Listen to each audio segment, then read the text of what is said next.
Pura vida, Percy. Bueno, encantado de que esté por aquí. Más bien, ya al ser las 6:04, vamos a arrancar. Eh, Recording in progress. Importante, nada más. Detalles, siempre te voy a presentarles un poquito a André Barrantes, que va a ser mi consultor del día de hoy, con su ponencia llamada Disrupción de Adversidad, la innovación como estrategia de resiliencia empresarial. Andrés actualmente, contarles un poquito sobre él y por qué lo trajimos, porque también es una persona que ha estado en el mundo del emprendimiento, creando disrupción, creando innovación, haciendo cosas diferentes, que es parte de... Y la idea es que también les cuente un poquito de su experiencia de vida, de cómo ha sido y nos deje algunos mensajes para que se den cuenta que la innovación sí es práctica y que obviamente para innovar hay que experimentar, hay que hacer. Así que contarles un poquito de Andrés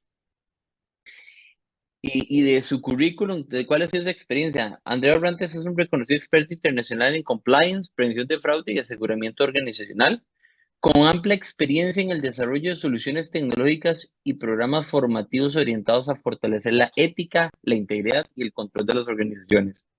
Es fundador y CEO de Shotgun Monitor, empresa que se ha consolidado como líder tecnológico global en canales de denuncias digitales.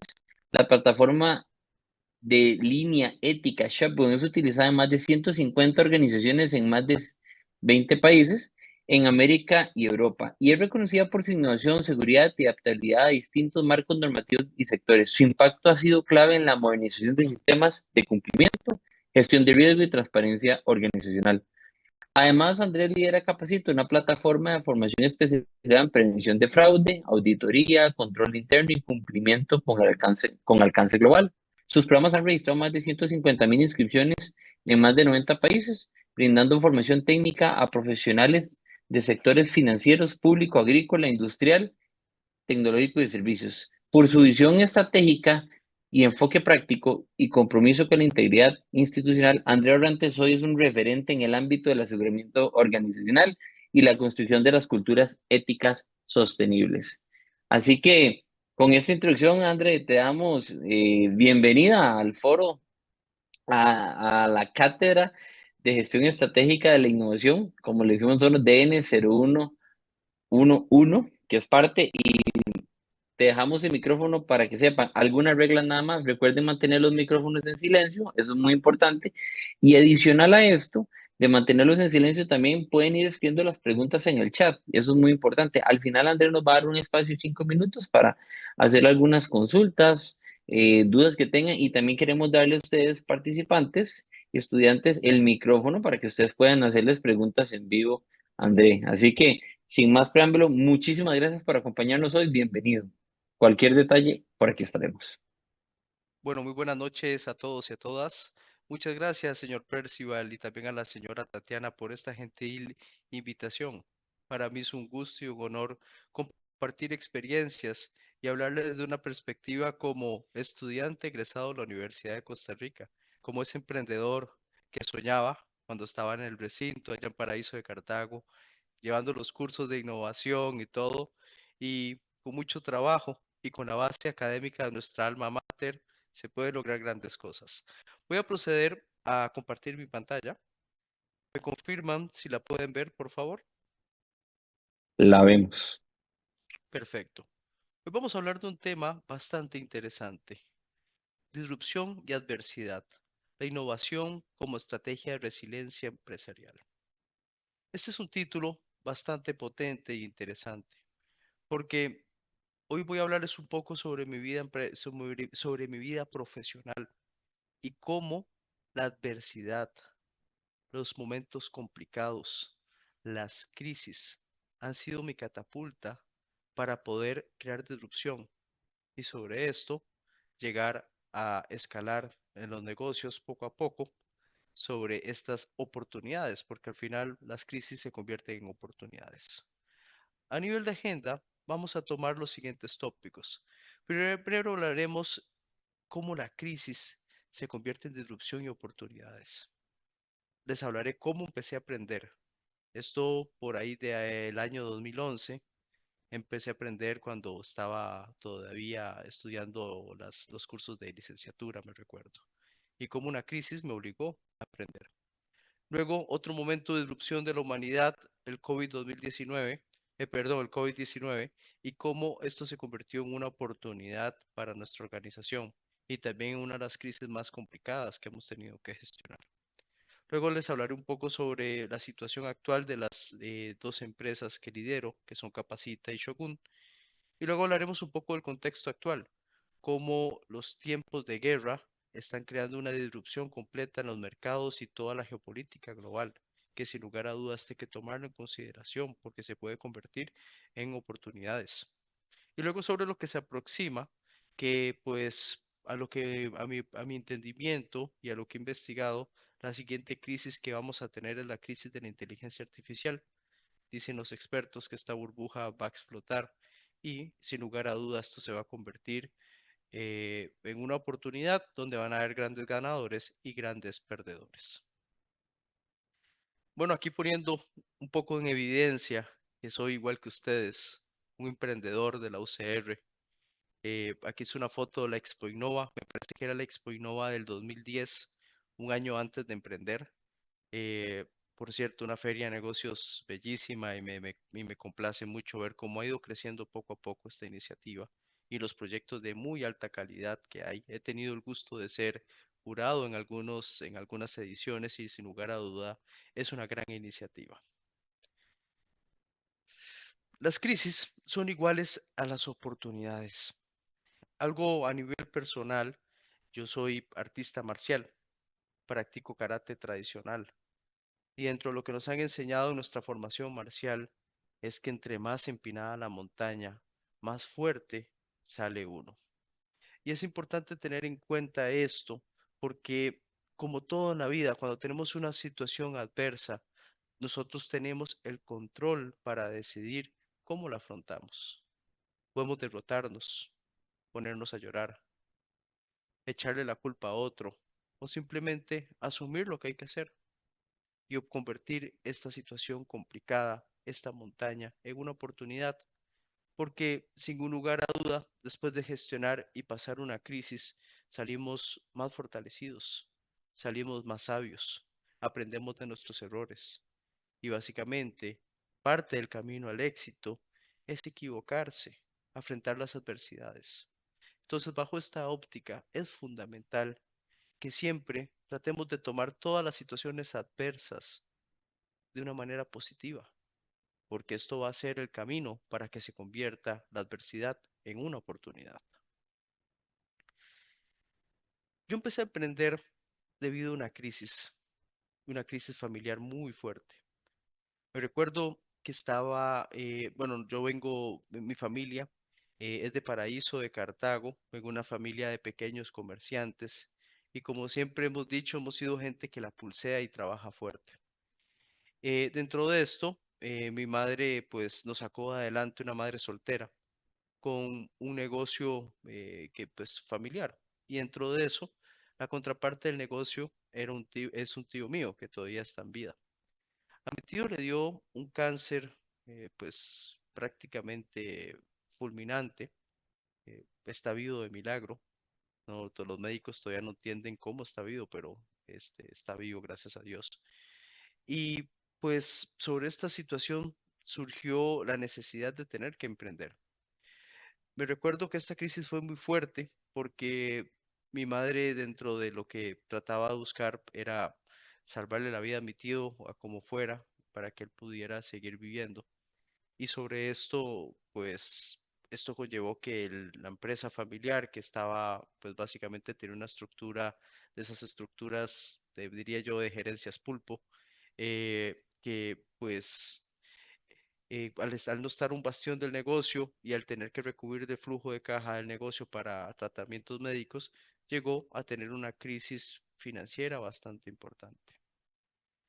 Sobre esto, pues fue un momento muy complicado, primero a nivel personal, porque yo tenía una oportunidad muy interesante de trabajar en el extranjero, en un país desarrollado, terminando de graduarme. Pero al ver que todo esto que estaba sucediendo, tenía que tomar la decisión de continuar con mi camino, seguir mi futuro profesional en el extranjero o quedarme apoyando a mi familia en una situación cuando todos nos ocupábamos. Y aquí es donde viene la primera lección que pues para mí me marcó mucho. Siempre hay que hacer lo que hay que hacer. Hay que hacer lo que el corazón le dice que es correcto hacer. Y en ese momento mi decisión fue apoyar a mi familia. Esto llevaba por un tema más que todo personal mío, de mis valores que me han inculcado mi familia. Sobre esto, decidí pues afrontar la crisis económico-financiera que tenía la empresa en ese momento, la empresa que pues era la que lideraba mi madre. Y pues en ese momento estaba saliendo del bachillerato de la universidad. De hecho, me recuerdo que estaba en el último semestre de bachillerato y tenía que hacer un plan de gestión de crisis y no tenía mucha experiencia. Entonces, sobre esto, lo que me puse a hacer fue estudiar un montón todos los libros y todas las lecciones que nos habían dado durante los últimos años de carrera para poder equilibrar un poco mi inexperiencia con la base académica. Y sobre esto hice un plan para poder salir de la crisis en el negocio familiar. Me recuerdo que hice un flujo de caja proyectado y vi que habían meses en los cuales teníamos números rojos y no íbamos a poder sufragar las necesidades y los gastos de la organización. Entonces, bajo ese enfoque, me puse a ser creativo y pensar qué podía hacer. Yo tuve el gusto en el 2009 tener una pasantía en una empresa del sudeste asiático en Singapur. Y pues básicamente la visión que tuve en ese momento fue tropicalizar y replicar el modelo de negocio que aprendí allá en Singapur aquí en el continente americano. Esa experiencia para mí fue una experiencia bastante nutrida. ¿Por qué? Porque muy joven me di cuenta, tenía 20 años cuando tuve esa experiencia, que el mundo estaba completamente interconectado, que existía una globalización, que los mercados en diferentes regiones se conectaban, Sudeste Asiático, Medio Oriente, Europa, China, India, entre otros. Y a mí me llamó mucho la atención que en Latinoamérica en ese momento no estábamos conectados. Entonces, bajo esa perspectiva, lo que me puse a hacer, me recuerdo que había un curso en licenciatura que era Comercio Internacional, no sé si todavía estará. Y sobre ese curso de Comercio Internacional, lo que hice fue mi plan de trabajo para poder impulsar este emprendimiento en plena crisis. Entonces, bajo esa perspectiva, lo que hice fue empezar a hacer capacitaciones en los meses que tenía flujo de caja y con eso empecé a rellenar el flujo de caja. Bajo mi sorpresa, que me di cuenta que era un negocio bastante lucrativo y rentable. Y sobre esto, terminados los 12 meses de que me tocó gestionar esa crisis y la empresa pudimos estabilizarla, me dije a mí mismo, hay una oportunidad, vamos a hacer este emprendimiento que surgió en la crisis. Y ahí fue donde nació Capacita. ¿Qué es Capacita? Básicamente es una firma de capacitación especializada en temática de prevención de fraude y aseguramiento organizacional. Inició operaciones en el año 2012. Actualmente tenemos una cantidad de productos bastante diversificados, como capacitaciones presenciales, virtuales, certificaciones, servicios de suscripción, entre otros. Realmente Capacita ha ido posicionándose poco a poco como uno de los actores más importantes en temas relacionados a auditoría interna, prevención de fraude, control interno, compliance en Latinoamérica y ya está haciendo eco en otras regiones del planeta. ¿Cómo me tocó arrancar para el Capacita? Realmente fue muy complicado porque hay veces que cuando uno emprende tiene que luchar para no ahogarse, pero en ese momento tenía doble reto. El principal reto primero era arrancar un negocio desde cero y el segundo reto que tenía era poder mantener a flote a otra empresa familiar. Entonces fue doble reto y doble adversidad. ¿Con qué presupuesto arranqué Capacita? Me recuerdo que arranqué con 100.000 colones, que era el equivalente a $200. ¿Qué utilicé esos 100.000 colones? Los utilicé comprando un fax, porque en ese momento Había muchos lugares en Latinoamérica que no estaban digitalizados y para enviarme las fichas de inscripción me las tenían que enviar por fax. Me compré una línea telefónica en el ICE. Pensé que la ropa. Bueno, ahí escuché a alguien que pudo abrir el micrófono. Me tocó abrir una línea telefónica en el ICE. Luego, posteriormente, me tocó dar el enganche de la página web afiado y también configuré una central telefónica para cuando llamaran que pensaran que estaban llamando a un edificio. Y bajo esa perspectiva, ahí inició este proyecto, en el cual ya tenemos más de 13 años de estar andando. ¿Y cuál fue el objetivo? Reinversión continua al flujo y un control financiero basado en costos variables, porque en ese momento no tenía cómo poder sostener los costos fijos. Y también los costos fijos a lo mínimo. ¿Por qué? Porque cuando empezamos un negocio tenemos que tener en cuenta algo. Podemos tener épocas muy buenas, pero mucho tiempo de vacas flacas. Cuesta mucho llegar a un constante en el flujo de caja para poderlo sostener y mantener a lo largo del tiempo. Entonces, bajo esta perspectiva, trataba que todos los costos, que era una estructura de costos bastante liviana para poder no tener problemas de liquidez en la operación. Y aquí hay algo muy interesante. Emprender en Latinoamérica es todo un reto. Siempre estamos contra la adversidad porque en Latinoamérica tenemos muchas necesidades. Y en Latinoamérica pues cuesta mucho, hasta ahora estamos viendo cambios, pero cuesta mucho acceder a capitales, a esas rondas de inversión que hoy por hoy se pueden conseguir, pero no son como las que podemos ver en Norteamérica o en Europa, por ejemplo. Entonces, una de las claves para poder emprender en Latinoamérica es la reinversión continua del flujo. De poquito empecé a hacer mucho. Y esa fue mi estrategia con Capacita y con esto fui creando una estructura poco a poco para que la organización empezara a tener su forma y pudiera tener una operación continua. Es importante tener en cuenta que Capacita tiene una estrategia de comercial especializada en nicho de mercado. Es básicamente nos especializamos en satisfacer una necesidad de un nicho de mercado muy específico. En este caso, profesionales de aseguramiento, compliance, gestión de riesgos, control interno, auditoría, auditoría de TI, entre otros. ¿Qué ventajas nos da esto? Primero, podemos llegar a tener altos niveles de especialización en nichos específicos. Y también, como dice el dicho, sabemos dónde pegar la bala. Hay veces que si no tenemos tan segmentado nuestro nicho es más complicado, porque para poder abarcar ciertos segmentos puede conllevar mayor esfuerzo y mayor inversión en publicidad y marketing. Pero si estamos especializados en un nicho en específico, es más simple poderle llegar a nuestro mercado meta. Entonces, bajo esta perspectiva, por esta línea fue la que me estuve especializando. Luego, una mayor apertura a la internacionalización. Al convertirte un especialista en algo en específico, esto va a permitir que tengas un producto que sea único no solamente en los mercados que operas, sino en otros mercados internacionales. Entonces, otra recomendación que les doy para los que quieren emprender, especialícese en un nicho específico y sobre esto haga una estrategia comercial bastante potente.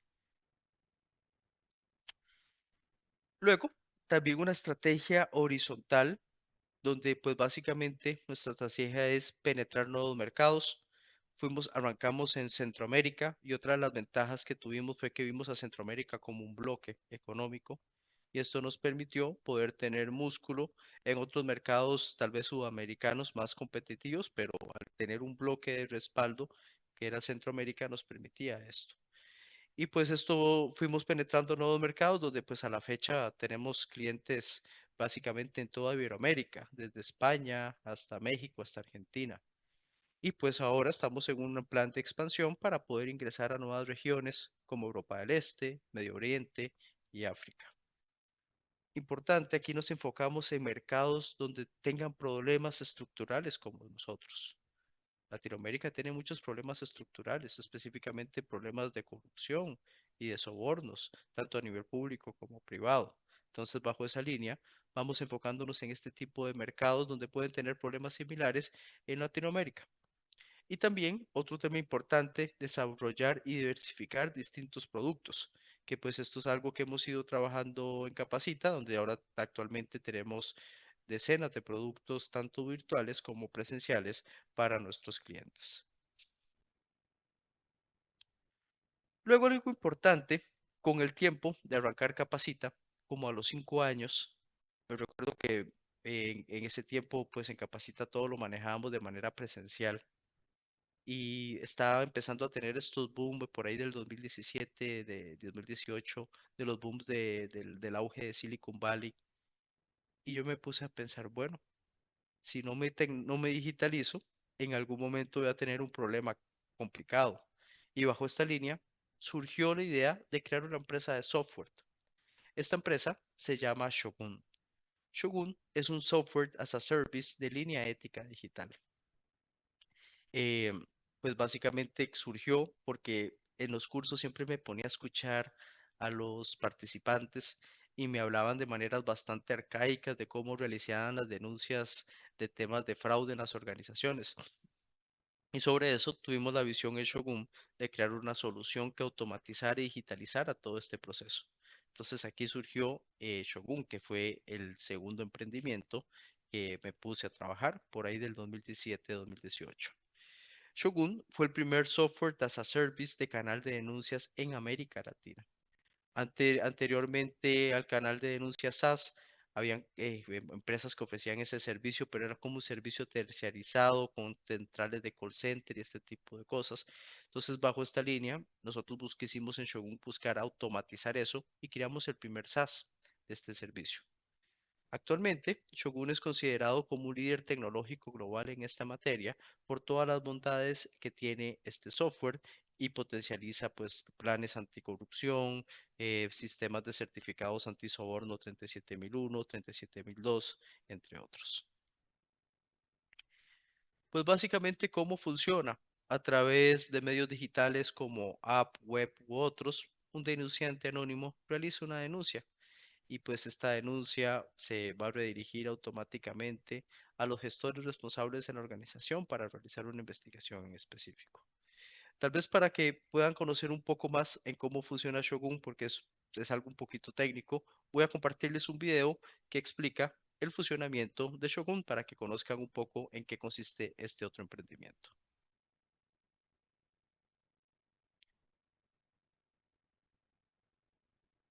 Y me confirman si se ve y se escucha, por favor. Shogun Sí, sí se escucha Línea y sí se ve. Ética, un canal de denuncia inclusivo y seguro para todos los miembros de la organización. Nuestra línea ética es una herramienta de alto valor tecnológico, a través de la cual puedes dar a conocer actividades no éticas o fraudulentas que hayas presenciado en la organización. ¿Cómo funciona Shogun Línea Ética? El denunciante realiza una denuncia a través de la app o web de denuncia de la organización. Esta denuncia será redirigida automáticamente al gestor responsable en la organización en recibirla.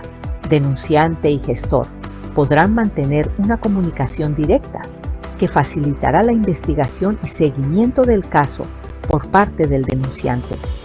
Recuerda que durante todo el proceso tu anonimato está garantizado. Para realizar una denuncia a través de Shogun Línea Ética, ingresa a la línea ética digital de tu organización y elige si deseas realizar la denuncia en la web o a través de la app de denuncias. Para realizar la denuncia a través de la web, selecciona la categoría y tipo de denuncia que deseas realizar. A continuación, escribe todos los detalles de la denuncia y, si lo deseas, adjunta evidencia que la respalde como fotos, documentos o videos. Para finalizar, envía la denuncia. Automáticamente, el sistema generará un código de confirmación de denuncia. Guarda este código. El mismo te permitirá darle seguimiento al caso, o si lo deseas, podrás descargar el informe de la denuncia. En este documento encontrarás información general de la denuncia como el código de denuncia, la categoría y fecha en que fue realizada. Para monitorizar el estado de tu denuncia desde el sitio web, ingresa el código de la denuncia. Automáticamente podrás visualizar detalles del reporte e interactuar con el investigador responsable. En caso que desees realizar la denuncia a través de la app, descarga la app de denuncias de tu organización en tu dispositivo móvil.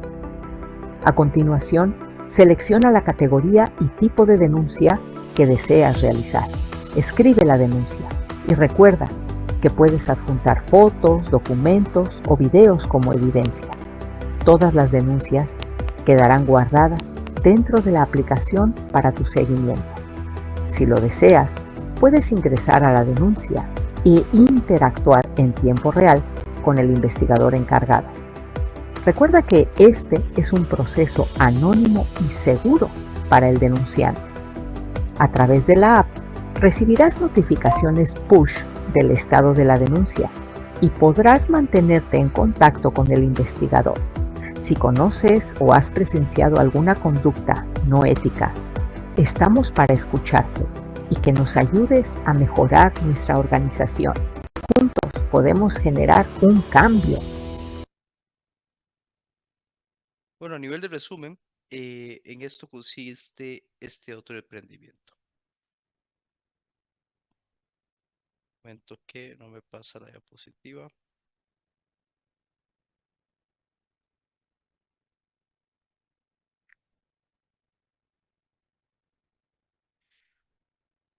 Ahora vamos con el siguiente punto clave. Ya hablamos un poco sobre cómo la crisis me impulsó en mi caso personal a emprender, cómo de ahí surgieron dos empresas, pero ahora vamos a hablar de un punto clave y de quiebre, que fue la crisis de la pandemia. Básicamente, esto fue un tiempo de mucha disrupción a nivel mundial y para nosotros como organización así fue. ¿Y qué es disrupción? Básicamente, según la Real Academia Española, significa ruptura o interrupción brusca de un proceso o un modo de hacer las cosas que se impone y desbanca los que se venía empleándose. Básicamente en la pandemia pasaron muchas situaciones que cambiaron la manera de hacer las cosas. Tuvimos altos niveles de digitalización en las organizaciones y hasta en nuestro día a día. Se potencializaron plataformas digitales como Uber, Uber Eats y entre otros trámites en línea, banca en línea y entre otras cosas. Sin lugar a duda, todas las organizaciones tuvieron que crear una transformación digital de sus modelos de negocios y además de eso de sus procesos. Y bajo esta línea, muchas organizaciones o cambiaron y se adaptaron o perecieron. Y aquí es importante tener en cuenta que esta pandemia en el 2020 creó un nuevo ecosistema. Y la ley de Darwin nos dice muy claramente, sobrevive el más adaptable y no el más fuerte. Bajo esta premisa, teníamos que tomar en cuenta que esta pandemia podía hacer que nuestra organización cerrara o convertirse en una oportunidad. Y esto era algo importante porque todas las organizaciones tenían el mismo problema. Y aquí era donde iba a relucir el talento de cada organización. Y la pandemia dejó claro algo muy importante, que no todo es dinero. Muchas veces el talento es más potente que el dinero. Y básicamente, esta pandemia la vimos como una oportunidad para mostrarle al mundo todas nuestras aptitudes como organización. Y es que hay que tener en cuenta que la pandemia, al digitalizar muchos procesos, creó una mayor interconexión regional y global, que pues básicamente esto permitía crear nuevas oportunidades empresariales y también poder acceder a nuevos mercados internacionales. Pero bueno, aquí estamos hablando que suena muy bonito, pero en la práctica es mucho más complicado. ¿Cuáles fueron los efectos directos de la pandemia con Capacita? El primero, la cancelación de todos los eventos presenciales. Es decir, de un día a otro pasamos de facturar un monto en específico a facturar 0 colones. Y lo más preocupante era que todas las responsabilidades financieras continuaban. Entonces, bajo esta perspectiva, hicimos un plan para poder gestionar la crisis. En el caso de Shogun, hubo una cancelación de todos los proyectos de desarrollo por parte de los clientes, porque en lo que hablamos, en lo que hace referencia específicamente del software que pues en este caso vende Shogun y la capacitación que vende Capacita, pues básicamente no son productos esenciales dentro de una organización. Y pues la mayoría de clientes pues básicamente estaban cuidando sus recursos por el tema de la pandemia y pues el tema de capacitación no era algo prioritario. ¿Qué hicimos para poder gestionar esta crisis? Porque básicamente tuvimos que hacer un plan de gestión de crisis y tuvimos que gestionar un plan previo al impacto. Básicamente, algo muy importante que me ayudó bastante fue mantenerme actualizado del contexto global. Y esto es algo que les recomiendo a aquellas personas que quieren diferenciarse como profesionales en esta carrera o ser empresarios exitosos. Siempre hay que estar al tanto de lo que está sucediendo en el mundo. Y básicamente eso nos ayudó a ver lo que estaba pasando en noviembre y diciembre del 2019 en Wuhan, China, que fue el lugar donde pues nació la pandemia. Al ver que estaba pasando esa situación, nosotros pudimos tener la oportunidad de prever el impacto 4 o 5 meses antes de que cerraran los mercados en Latinoamérica. Y esto nos permitió hacer un plan para poder gestionar esta crisis que teníamos avecinada. Lo primero que hicimos fue acelerar todo el desarrollo de todos los procesos de transformación digital en Capacita. Capacita era una empresa que pues hacía solamente formación presencial, pero la pandemia iba a pues quitarnos ese negocio y teníamos que sí o sí digitalizarnos. Entonces, lo que hicimos en esos meses fue inyectar todos los recursos del grupo en tecnología para poder crear un modelo que fuera sostenible digital. Y también pues hacer la mayor cantidad de actividades a clientes de manera presencial antes del cierre. Básicamente como prepararse para poder gestionar un invierno durante la pandemia. ¿Qué hicimos durante el impacto? Es decir, cuando ya llegó la crisis y se cerraron los mercados. También estuvimos viendo el contexto global, específicamente industrias con similitudes. Por ejemplo, le ponía mucho, estaba investigando mucho lo que estaba pasando en la industria learning en Japón. eh, Veía que en Japón se estaba convirtiendo en una oportunidad y ahí fue donde yo pues pensé, bueno, aquí tenemos nosotros, podemos organizar y gestionar esta oportunidad. Y también la industria aeronáutica. Ahora vamos a preguntarnos qué tiene que ver capacitación con aviones y aerolíneas, pero básicamente ahí teníamos una similitud y era que en pandemia todas las actividades presenciales se cerraron y también todos los vuelos internacionales se cancelaron. Entonces, bajo esta perspectiva, aprendimos mucho de lo que estaban haciendo algunas aerolíneas, como por ejemplo Avianca, para poder gestionar sus recursos financieros y poder priorizar sus responsabilidades financieras. Entonces, bajo esta línea, aprendimos mucho de lo que estaban haciendo las aerolíneas para poder sostenernos la mayor cantidad de tiempo posible con los recursos financieros que teníamos. Y luego otro tema que fue fundamental fue que nos tocó trabajar demasiado tiempo. Teníamos recursos escasos y teníamos que crear procesos de transformación digital acelerados y eso nos obligó a trabajar horas extra, pero que al final de cuentas iban a ver recompensadas. En el caso de Shogun, pues básicamente pues perdimos muchos recursos que iban a ingresar por concepto de nuevos clientes. Y aquí pues hago la salvedad que en Costa Rica realmente somos muy privilegiados porque tenemos instituciones que apoyan mucho al emprendedor. En este caso, nosotros nos apalancamos mucho de programas del Ministerio de Ciencia y Tecnología que dan fondos no reembolsables, aceleradoras con fondos SBD y también con la promotora de comercio exterior. Entonces, durante este tiempo pudimos acceder a fondos no reembolsables que nos permitieron continuar desarrollando a pesar de que la crisis estaba bastante complicada. Y aquí haciendo un paréntesis, esto es algo que se los recomiendo mucho. Me imagino que en esta audiencia que estamos viendo hay más de alguno que quiere ser emprendedor y realmente hay muchos fondos no reembolsables por varios operadores como Cámara Comercio, UTN, bueno, Auge, que también acá lo tienen ustedes en la UCR, que realmente dan bastantes fondos no reembolsables y pues pueden ser un apoyo para arrancar algún proyecto. Algo así, una recomendación que yo siempre doy. antes de que arranquen el proyecto, tengan ya un modelo de negocio claro y un plan de estratégico definido. Este último es fundamental, porque con un plan estratégico usted ya puede saber en corto, mediano y largo plazo cuáles van a ser sus objetivos y sobre eso crear estrategias de captación de recursos. Algo importante, yo con mi experiencia, este tipo de fondos, ¿para qué los recomiendo? Para arrancar, para poderse apalancar en el inicio. Pero siempre la clave está en poder generar tracción lo más rápido posible. Si vamos a pensar en vivir en fondos varios años, estamos equivocados. En Latinoamérica los modelos de negocios son diferentes, están diseñados para que la misma liquidez que genera el negocio vaya creciendo poco a poco. Entonces, eso es para arrancar. Bueno, volviendo al contexto, ¿qué ocasionó esta crisis?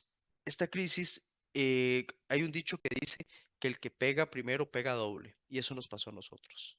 Nosotros fuimos el primero en nuestro sector en sacar un modelo completamente digitalizado, entonces ese arduo trabajo que tuvimos que hacer de noviembre a mayo, de noviembre de 2019 a mayo de 2020 rindió frutos. ¿Por qué? Porque sacamos un modelo de negocio que nadie tenía, y eso automáticamente nos dio un liderazgo regional. Y esto ha hecho que Capacita se convierta en el mayor formador en Latinoamérica en temas relacionados a prevención de fraude y aseguramiento. Registramos más de 150.000 inscripciones a lo largo de la historia de la organización. También Capacita cuenta con estudiantes en más de 90 países alrededor del planeta, donde ya no solamente vemos a Latinoamérica, sino que vemos ya todo el planeta como un potencial mercado. Y también ha logrado tener un liderazgo global, donde no solamente se reconoce como líder del sector en América Latina, sino que también en otras regiones nos reconocen como una empresa líder global en nuestro sector, especializado en un nicho en específico. Y pues acá les comparto algunas fotografías. eh, Puse fotografías de actividades presenciales porque pues virtuales que aburrido poner un Zoom o algo así. Pero pues tenemos el gusto de tener una operación regional. Hacemos actividades en Centroamérica, Sudamérica constantemente con entidades financieras, con gobiernos transnacionales, empresas industriales, comerciales, y realmente pues nos hemos convertido en una organización líder en esta materia, porque algo importante, lo virtual es bueno, pero siempre hace falta también lo presencial, ¿verdad? Entonces, bajo este contexto, nosotros pues le damos a nuestros clientes una oferta híbrida y que el cliente escoja cuál es el tipo de oferta que desea. Y pues este liderazgo lo hemos ido llevando a varios países donde hemos estado. De hecho, ahorita acabo de terminar un evento como de 60 funcionarios del sector público aquí en Costa Rica. Entonces, eso es algo que siempre continuo y siempre tratamos de estar a la vanguardia. Ahora, ¿cuál es la actualidad de Shogun? Básicamente, ha logrado tener un liderazgo tecnológico global en materia de canales de denuncia digitales. Pues esto es algo que nos dicen nuestros clientes. De hecho, hay algo muy interesante porque desde que empezamos este negocio no hemos tenido nunca una tasa de nunca nadie se ha salido del servicio de suscripción de Shogun, porque los clientes realmente a través de nuestra herramienta encuentran muchas prácticas ilícitas o irregulares que están sucediendo en la organización, donde realmente creamos un valor inmediato a nuestros clientes. Y actualmente nuestra tecnología es utilizada en más de 150 organizaciones en más de 20 países alrededor del mundo, donde pues realmente estamos posicionando cada vez más nuestro software, tanto en América Latina como en España, y pues ya estamos abriendo otros horizontes en otras regiones del planeta. Y pues bueno, aquí también les comparto un poco fotografías de Shogun. Shogun es un software, pero bueno, puse fotografías de nuestra presencia en actividades presenciales en la región, en congresos, en ferias, donde siempre tratamos de tener la mayor presencia en este tipo de actividades para pues poder generar estas redes de networking y seguir potencializando nuestra estrategia comercial de Shogun. Y pues bueno, actualmente nuestro software lo usan cientos de organizaciones y aquí puse algunas de las organizaciones que utilizan esta herramienta. Y algo interesante, cómo todo esto surgió de una inversión inicial de 100.000 colones. Recuerden algo, para emprender no necesariamente tienen que tener capitales o ser millonarios. Con talento y con creatividad pueden llegar mucho más lejos que con dinero específicamente. Obviamente el dinero te ayuda un montón, pero recuerden, emprender es una estrategia. Y por eso hacía énfasis que un plan estratégico es fundamental. Y si tenemos muy claro nuestro plan estratégico, podemos lograr grandes cosas. En el caso personal, yo sí soy bastante intenso con eso. Y yo hice un plan a 20 años, donde pues obviamente cada 3 años se hace una revisión del plan, pero si vamos cumpliendo todo acorde a nuestras líneas y nuestra estrategia a lo que queremos llegar. Ahora, actualmente, estamos teniendo un momento muy trágico para la humanidad. Realmente tenemos guerras en varios frentes, en Medio Oriente, en Europa, y realmente esto está generando una disrupción de los mercados. ¿Qué nos ha dejado en visto esto, que toda esta situación que ha pasado de la pandemia a la fecha? Que las brechas se han acortado.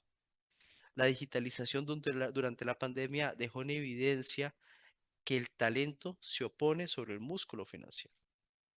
Hay muchas organizaciones tradicionales que cambiaron, que dejaron de ser líderes y fueron desplazadas por otra. Por ejemplo, veamos la industria automotriz. Organizaciones que eran antes líderes de su sector, ahora están siendo desplazadas por organizaciones con modelos más frescos y más tecnológicos de Oriente. Entonces, bajo esta línea, hay que tener en cuenta que nosotros como costarricenses tenemos la oportunidad de sobresalir en algo que que probablemente lo estemos haciendo mejor que en otros países desarrollados. El tema es que hay que creérsela y darse cuenta que efectivamente nosotros tenemos el potencial para poder competir con cualquier mercado. Luego, otro tema importante, la guerra comercial, el bloqueo comercial entre grandes potencias. Esto está haciendo que exista un modelo imperialista y se estén bloqueando que empresas de otras latitudes, específicamente de mercados grandes, no puedan penetrar a nuevos mercados. Pero esto se convierte en una oportunidad. ¿Por qué? Porque nosotros somos un país, Costa Rica, un país que es neutro. Y básicamente esto permite que tal vez en lugares donde antes podía entrar una empresa europea o estadounidense o China, ya no pueda entrar esta empresa por algún bloqueo en específico. Entonces nos hace una puerta para que nosotros podamos entrar a estos mercados. Entonces, este bloqueo comercial hay que verlo como una oportunidad bastante potente y más nosotros que somos un país de paz y un país neutro. Y también la inteligencia artificial y la globalización nos da la oportunidad de penetrar nuevos mercados. Próximamente ya la barrera de idioma no va a existir y todos los mercados van a, uno se va a poder operar en demás mercados sin esta restricción de idioma, que es un tema bastante complejo. Y pues nosotros acá nos hemos puesto la tarea, especialmente a partir del año anterior, en crear una oferta global. Estamos sacando una nueva línea de formación global donde pues a raíz de todas estas situaciones que están sucediendo, pues estamos sacando formación global, donde pues ya hemos tenido la oportunidad de formar profesionales de más de 90 países. Y en este caso son algunos ejemplos de algunas capacitaciones globales que estamos haciendo con expertos de otras latitudes, como de Egipto, Alemania, Sudáfrica, Gran Bretaña, entre otros. Y también muy importante, buscar aliados y partners en otras regiones.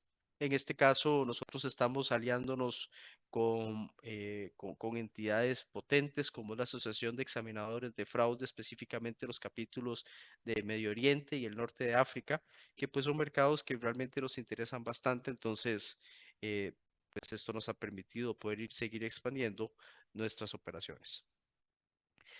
Y luego, ¿qué se viene en el horizonte? Una nueva crisis de inteligencia artificial.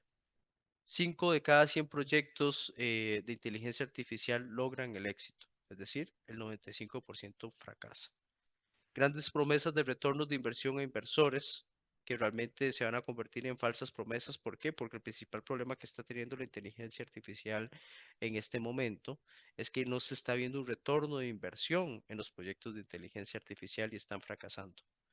Esta crisis se prevé que estalle en los próximos 12 a 24 meses.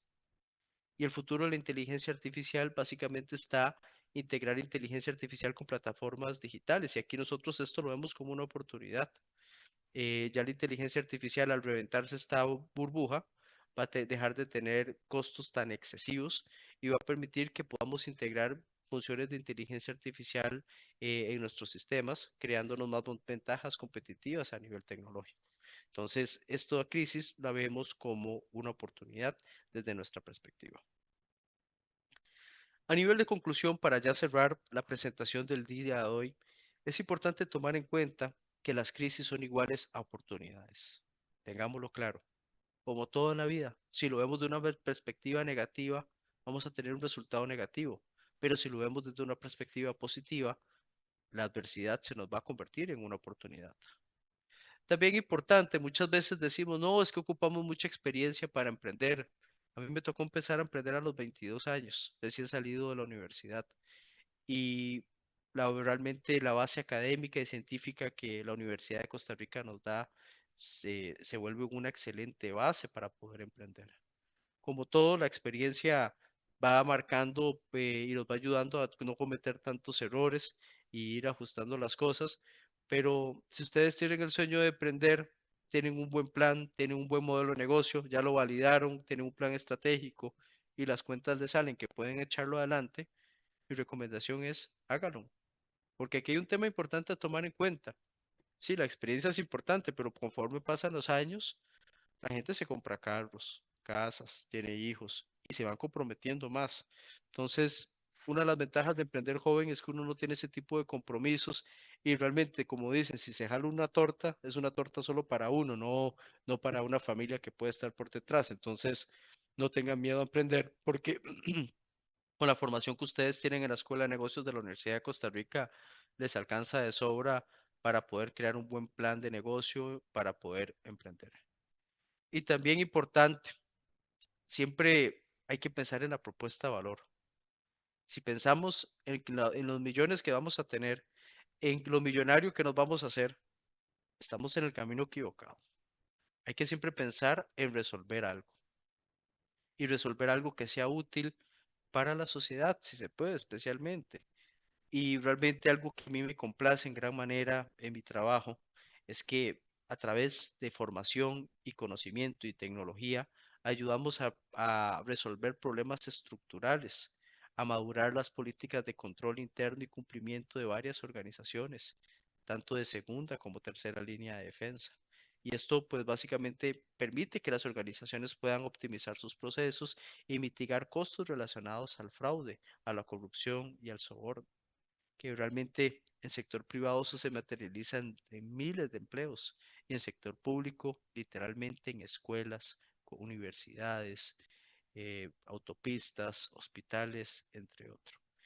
A mí en lo personal, lo que me llena es saber el impacto que estoy generando en la sociedad y ver que con mi trabajo estamos siendo bastante útiles para poder resolver problemas estructurales que tiene Latinoamérica.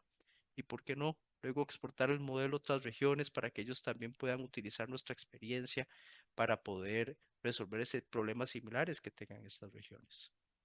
Ahora, tal vez mi línea es un poco más filosófica, pero ya es un tema mío personal, pero siempre traten de resolver algo a su nicho de mercado, una necesidad y pensar en esa propuesta de valor que va a ser algo diferente. Y nunca piensen en cuánto se van a ganar, sino en la huella que van a dejar. Con esto doy por cerrada la presentación. Agradezco el tiempo y el espacio y quedo atento a preguntas en caso que haya. Muchísimas gracias, André. De verdad que agradecidísimos con tu experiencia. Contarnos un poquito de tu modelo de negocio, de tu idea de emprendedor primero y ahora de empresario, ¿verdad? Que es parte de una transformación. Y más bien, abro este momento para que los estudiantes que tengan alguna consulta levanten la mano, pueden levantar su micrófono y si usted no quiere también decirle el micrófono, puede escribirle aquí en el chat y la vamos a estar leyendo para que aprovechemos que Andrés está aquí, que todavía nos quedan 5 minutos y que podemos, como dicen, hacerle algunas preguntas como tal. Pero mientras esas preguntas y van levantando la mano o van escribiendo por aquí, André, más bien agradecerte. Yo tengo tal vez una pregunta que me gustaría, en todo este proceso que has llevado de toda esta experiencia. O sea, ¿qué fue lo primero que detectaste que hacía falta en el mercado cuando pensaste en hacer algo diferente o cuando arrancaste esa solución? O sea, ¿qué te hizo darte cuenta de que había una necesidad no resuelta? ¿Qué detectaste? ¿Cuál fue ese primero, esa primera, digo yo, rayito de sol tal vez que identificaste? Bueno, en Capacita, que es el con el que voy a empezar a responderte, yo tuve la oportunidad de ir a Singapur y en Singapur pues realmente eso fue en el 2009. En ese tiempo los viajes transatlánticos eran mucho más complicados que ahora, ¿verdad? Era algo muy extraño.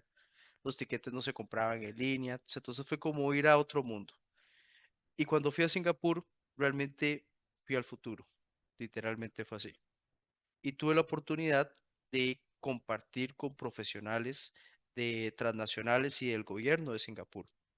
Y realmente eso me abrió mi mente y me di cuenta que el mundo estaba completamente interconectado. Ahora, tal vez uno en el momento no lo vio tanto, pero sí me di cuenta que todo estaba interconectado.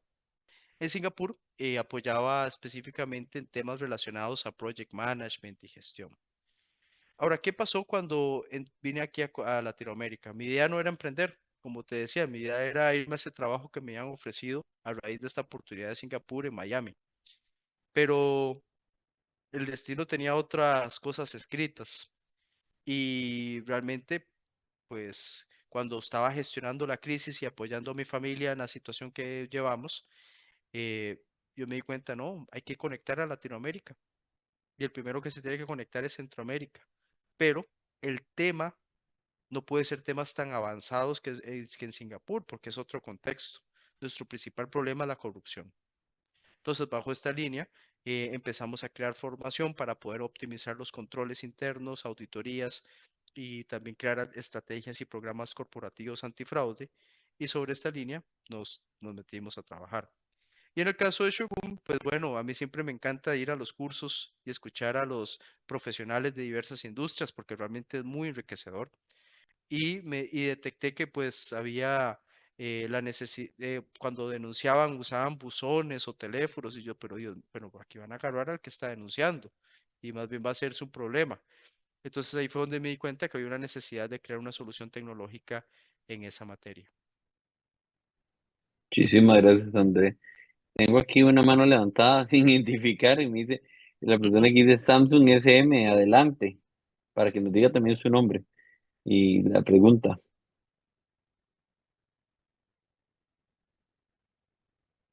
Mm. Adelante, Samsung, el que tiene la mano levantada. Se quedó mudo, como dirían. Bueno, mientras Samsung nos levanta la mano, aprovecho y me gustaría, Andrés, también tener eso en mente. Para todos los estudiantes que están en esta cátedra son personas Aló, que están aló, buscando. Ah, ahora sí. aló. Bueno, me disculpan. No, la pregunta mía es que yo he un personal o que sea en Costa Rica y la cuestión de la corrupción Como que Mira, no qué te escuchamos pena, pero pública bien. hasta no te más, escucho bien. eh, es ¿Podrías un problema repetirla, por favor? Se te fue la señal. Como que se pierde la señal, ¿sí? ¿Podría repetir la pregunta? Adelante. aló, aló, aló, aló, aló.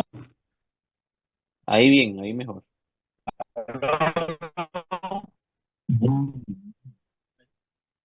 O también si gustas puedes escribirla porque se te Sí, escucha interruptivo. eso estaba pensando, más bien que como se pierde la señal, que nos escriba la pregunta y la leemos. Por mientras aprovecho, André, a mí me gustaría que lo que te estaba mencionando, todos los estudiantes de este curso están tratando de innovar, de entender qué diferente o qué pueden hacer para agregar valor, no tanto solo desde el punto de vista del emprendimiento, sino desde el punto de vista también comercial, o sea, o empresarial, que se pueda resolver diferentes situaciones. Me gustaría que les dejé estas tres aprendizajes que has tenido en todo este proceso, ¿verdad? Para poder encontrar innovación, para poder resolver problemas de una forma efectiva, con una forma diferenciada, con mucho más valor. ¿Qué consejos les podrías dar ahora que están en esta carrera de innovación apenas iniciándola? Bueno, lo primero que hay que tomar en cuenta es que si queremos hacer algo innovador, hay que cambiar la fórmula. No podemos estar pensando igual que los demás. Tenemos que cambiarnos el chip y ver todo diferente. Ahora, en la presentación yo hice énfasis de las crisis y las adversidades. Usualmente, cuando hay una crisis o una adversidad, la mayoría de personas piensan que hay un problema y se alejan, pero realmente en los problemas están las soluciones y en las soluciones está la innovación. Entonces, aprovechen las adversidades para que puedan generar esa innovación disruptiva que puedan tener. Y también por otro lado, traten de pensar diferente. Si ven que algo siempre se hace de una manera igual y se puede hacer de una manera diferente, no tengan miedo, hagan el cambio. Me recuerdo en ese curso de comercio internacional de licenciatura que el profesor me decía, profesor muy querido, mucho respeto profesional le tengo, me decía, Andrés, ¿qué es lo que vos estás haciendo no se puede hacer? Y yo le decía, pero profe, es que yo lo vi que lo hacían en Singapur, déjeme tratar de hacerlo. Y bajo esa línea siempre traté de hacer las cosas de una manera diferente y distinta. Ahora, algo muy importante también a tomar en cuenta, no traten de agarrar todo el queque, segmenten, busquen un nicho y sobre un nicho vean las necesidades que tiene el nicho. Sobre las necesidades vamos a plantear soluciones y vamos a poder crear innovaciones. Por ejemplo, ayer estaba viendo un anuncio de una empresa de zapatillas para runners. Y realmente, pues algo que se ha hecho tendencia en los mercados es los negocios de suscripción. Y están sacando una propuesta de valor basada en suscripción en zapatillas. Entonces están haciendo que la compra de una zapatilla se convierta en una compra recurrente.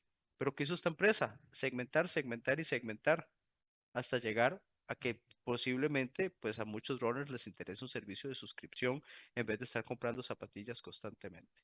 Entonces, en otras palabras, la innovación la podemos lograr resolviéndole necesidades específicas a un nicho en específico y también vean donde la mayoría no quieren ver, como las crisis, las adversidades. Y ahí vamos a encontrar mucho valor porque los problemas se resuelven con soluciones innovadoras. Súper bien, esto me recuerda, André, a una frase literal de este libro que se llama Piensa y hazte rico de Napoleon Hill, que habla la oportunidad, y la tomo literal de libro, y dice, la oportunidad viene a menudo disfrazada en forma de desgracia o derrota temporal, que al final de cuentas es como nosotros como innovadores le damos vuelta también a esto y vemos en lugar de una derrota, ¿cuál es ese, como lo mencionas vos, ese pensamiento diferente para ver lo que otros no pudieron ver? Tengo la mano levantada de Kenneth. Adelante, Kenneth. Concuerdo contigo. Muchísimas gracias. Bueno, buenas noches a todos. André, muy buena presentación. Creo que es bastante inspiracional, al menos para gente que como yo tal vez no tienen como ese espíritu tan desarrollado del emprendimiento. No obstante, sí me genera bastante interés la herramienta que comentaba usted que está relacionada a compliance. Quisiera saber si esa herramienta es más como un intermediario entre quien reporta un incidente y un administrador, o si esa herramienta está ligada con las políticas internas que tiene cada compañía, es decir, si esa herramienta es adaptable según la necesidad de las organizaciones. Bueno, muchas gracias, Kenneth. Y bueno, sin conocerte, te felicito porque pareces que sos un profesional en el área de compliance porque acabas de hacer una pregunta muy criteriosa. Y bajo este concepto, hay que tomar en cuenta que cuando hablamos de nuestra herramienta es básicamente un software que se vuelve un puente y se ajusta al sistema de gestión de cada organización. De hecho, nuestra herramienta es completamente parametrizada para cada cliente a nivel de línea gráfica y sistema de gestión. Y acá, pues, complementándote este tipo de soluciones tienen que ir completamente ligadas a una estructura de gobernanza en gestión de la ética, donde efectivamente hay que tener protocolos, procedimientos en temas relacionados. Y aquí tenemos un marco normativo que podemos usar de referencia, como son los estándares ISO, específicamente el 37001 en sistemas de gestión antisoborno o 37002 en sistemas de gestión de canales de denuncia, que nos dan cierto tipo de recomendaciones para tener cierto tipo de documentación. Algunos son certificables, otros no, como el 37001 que sí es certificable. Entonces, en resumen, cada cliente se ve de una manera independiente, se tiene que ver de una manera personalizada, porque cada organización tiene necesidades específicas en lo que refiere a su tipo de denuncias o comunicaciones que reciban a través de la herramienta, y también tiene que ajustarse los flujos acorde a los sistemas de gestión de cada entidad. Por ejemplo, es muy diferente configurar una herramienta, no sé, a una empresa comercial, a una contraloría de una república de un país. Entonces, bajo esa línea, pues confirmo lo que me estás diciendo, que es efectivamente como lo planteaste. Perfecto, muchísimas gracias. Con mucho gusto y muy buena pregunta. Excelente. Tengo aquí la pregunta de el anterior participante del Samsung. Me menciona lo siguiente: ¿cómo usted recomienda la pérdida o sea, cómo recomienda tratar la